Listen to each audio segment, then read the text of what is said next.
Bonjour, aujourd'hui je vais faire une petite vidéo pour présenter mon livre Bouillon d'inculture. Donc il se présente sous forme d'abécédaire, donc il traite de nombreux sujets, hein. Ça parle d'économie, ça parle de philosophie, hein. Ça parle de ce qu'on appelle aujourd'hui à tort le complotisme. Enfin, ça traite de nombreux sujets,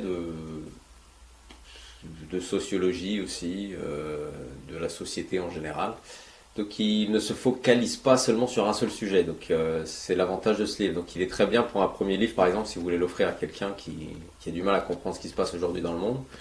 Comme ça traite de nombreux sujets, ça permettra de leur ouvrir les yeux sur un certain nombre de choses.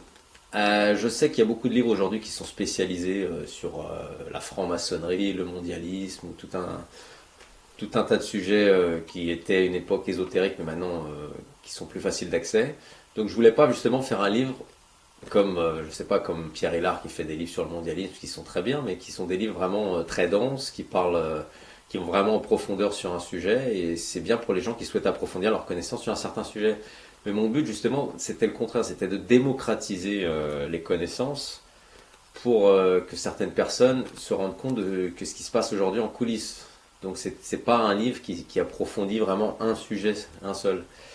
Donc c'est un livre comme il se présente sous forme d'un abécédaire qui traite de nombreux sujets par des textes courts, hein, des textes qui peuvent être de quelques lignes ou des fois qui peuvent être de plusieurs pages.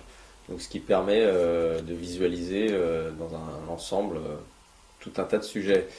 Donc si vous avez des gens dans votre famille qui sont encore focalisés sur la télévision et qui pensent que ce qu'on nous dit à travers ces médias est le reflet de la réalité, c'est bien d'offrir justement un livre comme ça qu'ils aient une opinion un peu différente sur certains sujets. Je rappellerai que Monsieur Le Maire et Monsieur Attal, qui est maintenant Premier ministre, viennent de nous dire qu'en 2024, les Français vont devoir faire des efforts, hein. On va devoir se serrer la ceinture, encore une fois.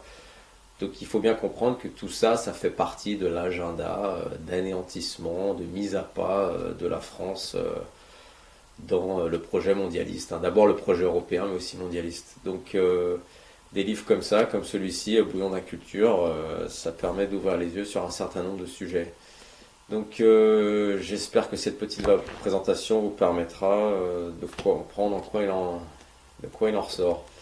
Donc voilà, Bouillon d'inculture, et je vous remercie, et je vous dis à la prochaine.